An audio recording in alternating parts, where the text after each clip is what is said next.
Therefore, saying Kotokoli people oppress women is unfortunate. It is tribal bigotry. It is hatred that you are advocating. It is rubbish. Another thing we need to know is that what you may be calling oppression is not what we call oppression. So you can use your definition for oppression and be labeling us that we are bad people. Look at again. Assalamu alaikum wa rahmatullahi wa barakatuh. I usually don't do videos for my tribe, but today I have to do this. This is debatable. You can agree with me or disagree with me. So there's this issue that is trending that Kotokolis oppress women.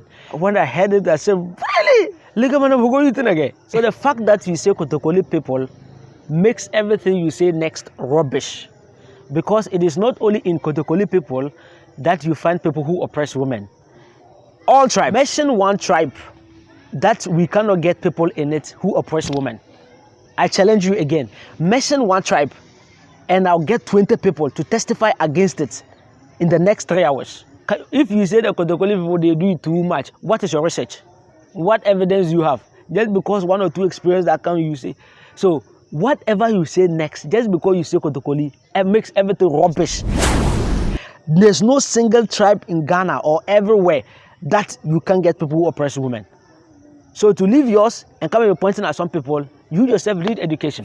Therefore, saying Kotokoli people oppress women is unfortunate. It is tribal bigotry. It is hatred that you are advocating. It is no education. It is no value. It is rubbish. First of all, most of us are Muslims. And if you want to contextualize Islam in this, then nobody will pass.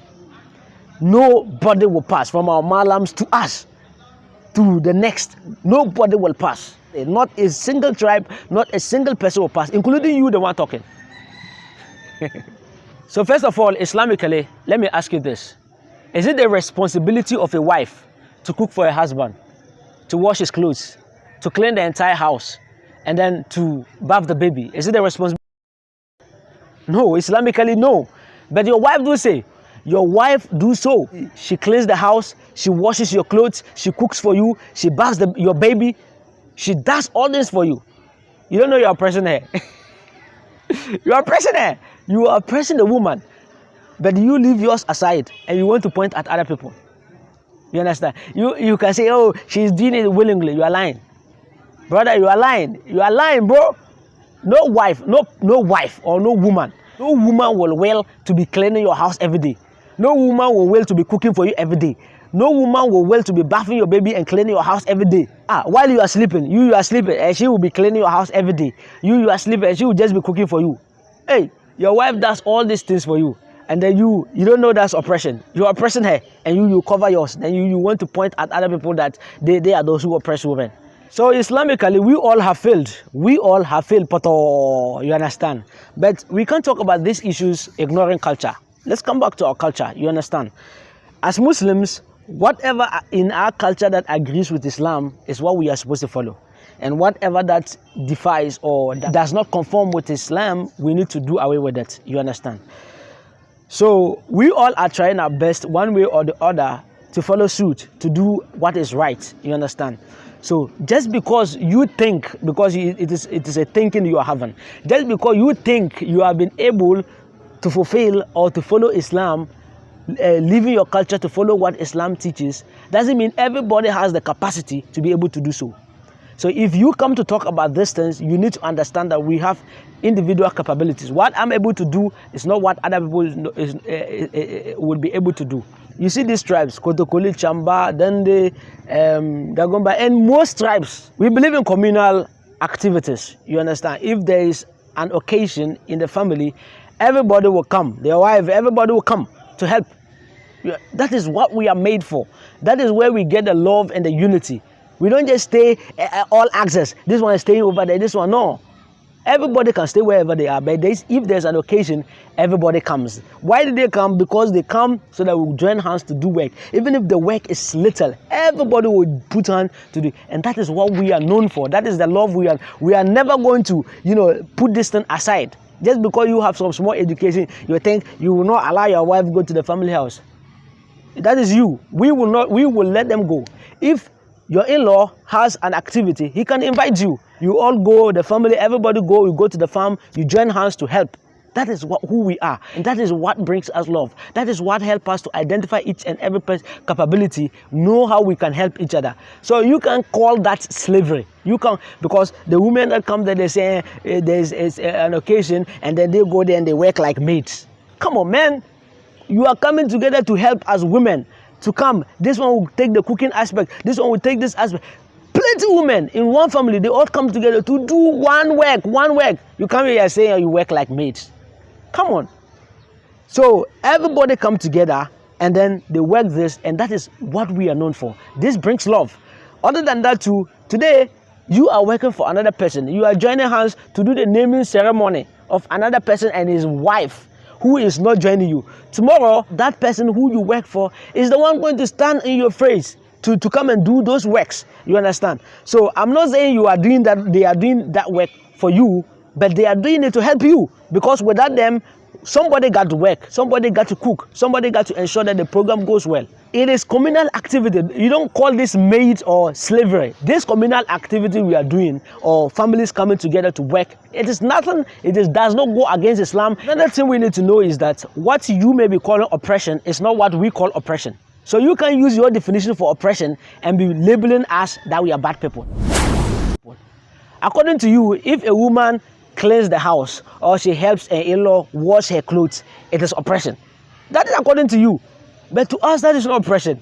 You understand? That is support. That is a way that you prove that you are there, or you show your love to your in-law. And this is no, of course, there are people who do it to the extreme, where they gather entire family clothes for one woman. That is totally bad. It's wrong. You understand? But on the face value, where a woman supports her in-law to do some activity, it's not oppression. So what you may be calling oppression may not be what we call oppression. And you can't force your definition for oppression on us. And we will never apologize for you or apologetic to you. No. Another example is me. If I go to my in-law's house and my in-law is weeding around his house or is weeding in his farm, I cannot stand there and fold my hands and say it is not my responsibility. No. I have to go and hustle. You understand? Why? Because what is it if I help the old man? You understand? He's an old man. I'm helping him clean his house. I'm helping him in his farm. What is it? I'm strong. He's not. So these are ways that we show love to our people. You understand? So you can't call it slavery. So because I've helped the old man, therefore I'm enslaved. Therefore I'm suffering. I'm now a maid. Come on, man. You need to come again. So you just go to your in-law's house as a woman. Then your mother-in-law, she's struggling to cook something in the kitchen for you. And you just go and sit down every single day. You go and sit down and fold your hands. Is that what you call yourself? Is that the education you have? Come on. This is like me, no. If I go to my in-laws, I cannot fold my house and see the old man working and no. So to that extreme, where women are being given a lot of work beyond their capability, that one we need to speak against it. But on the face value, where it is all support and community support, family support, then you call it rape and slavery. Come on. And there are families where a single woman will be the one to do a lot of the works, and the other in-laws are seated. Sister-in-law seated. Mother-in-law seated, everybody seated, and they're just watching the young girl do all this alone. This is something that against Islam and against our value as even Kotokolis and other tribes, you understand? And that needs to be spoken against. The thing that people may accuse of we Kotokoli is that we discriminate against other tribes when it comes to marriage. And this, for me as a Muslim, is something that we need to speak against. Other than that, one of the reasons they raise in terms of this, for them discriminating, is this. Other tribes are not conversant with our way of life. We have our way of life, the way we do our things, you understand? So women from other tribes are not conversant with this. A woman as a Kotokoli who is already into it sees it normal, and when she comes and she fits in perfectly. A well brought up Kotokoli woman does not have problem with this kind of examples and these things you guys are talking plenty about. No, she doesn't have problem with it. So the in-laws see this, and then they require that, or they advise their children that if you can get a Kotokoli woman, that's better. You understand? And they try their best possible means to ensure that they get married to Kotokoli, because the woman understand the vibe. They also understand that other tribe women are not like us. They don't understand our way of life. They can't stand some of the things that we do. So they will come, and then some of these things, if they are to do, it becomes difficult for them. So they advise their children that, oh, don't go there, don't do this, don't do, because they will not be able to do this. But you guys follow love. Love. Then you go and fall in. So I can manage. Love. I can manage. You go inside and the heat hate you small pay. They come here, you go on the social media, I'm saying that colleague people, they oppress their women, then they let them work too much, then the way I am suffering, the way they are maltreating me. Some of these things you created it. You created the impression that you can do it. The time they are planning to marry you, go there, you do the work for everybody. Everybody now, you wash everybody's clothes. So you have created an impression that you can do it. Just because you want them to marry you, their son to marry you. If you go there, do what you can. And don't do what you cannot continue. You cannot finish. You understand? If they will like you, fine. If they don't like you, fine. You don't need to force yourself to prove to someone. You are somebody's daughter. You are not used to our way of life. Don't force yourself. It's not by force. You understand? But you go, love. You go and saute, you go and do all these things. Then when you go inside and you continue doing that, you can't do it. And you come here, you are typing that you are being oppressed. Everything you say is that they make you work like a maid. Now, can you get the law? What are you talking about? A maid's not a human being. Don't they have strength and weaknesses? Then they also get tired. Are they donkeys? What are you talking about? So maids are those who are required to do some work that you will never do. Come on, what are you talking about? This shows that you are also wicked. You understand? You do some work and you call the work of maids. That means that you will never do such a work. It is only maids who do it. Are maids not human beings like you? So if you believe that some works are for maids and they are donkeys and they don't have any option, then you yourself, you are wicked. You are also wicked. That means that today that you are at the other side of doing those work. Tomorrow, if you become madam, you understand? If you become madam, you will give them some works that are very worse, that are worse than what you are currently doing. Why? Just because you believe that they are maids and they are those supposed to do that work. Do you understand me? Just because today you are not, you are at the other side, you are doing this way, you think it is the work of a maid. Tomorrow, if you get freedom, you get money, you are going to give maids some works, dirty work that they will ever do, they've never done it anywhere. Why? Just because of your notion that is the work of maid. So every donkey work, you will give it to them. According to you, call it donkey work. So that means that you yourself, you are wicked. You are wicked. Another thing you need to know is that you are a man. You understand?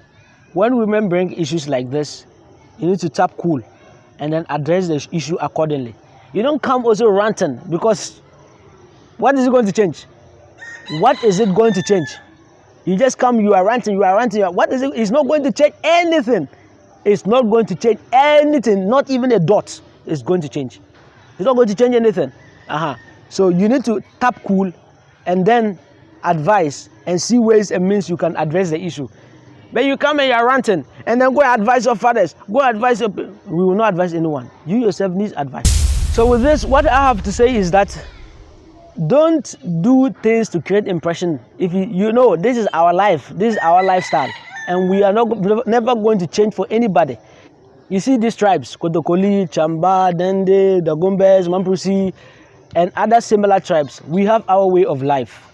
You understand? If you are coming into our tribe, or you are being married into it, you need to understand that some of the air will blow you. You understand? You need to get yourself ready that some of this air will blow you, and you prepare yourself and come inside.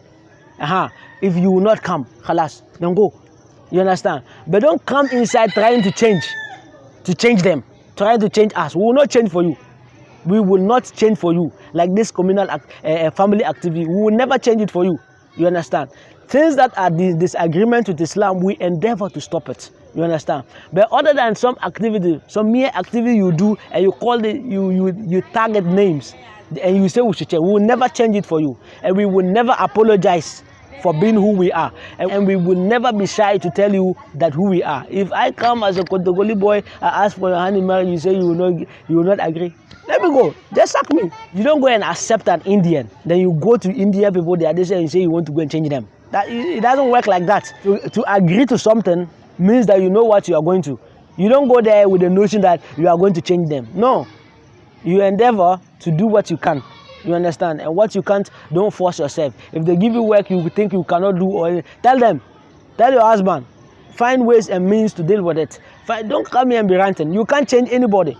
You cannot change anybody. You can only advise. You can only, but you cannot come here ranting. I would like to end here and say that we all need to endeavor for the best, but that does not mean that we shouldn't be proud of who we are. We need to be proud of who we are and be proud of the tribe which Allah has put you in it. But devoid of that, we need to endeavor for the benefit of Islam, and because that is best for all of us. Assalamu alaikum wa rahmatullahi wa barakatuh.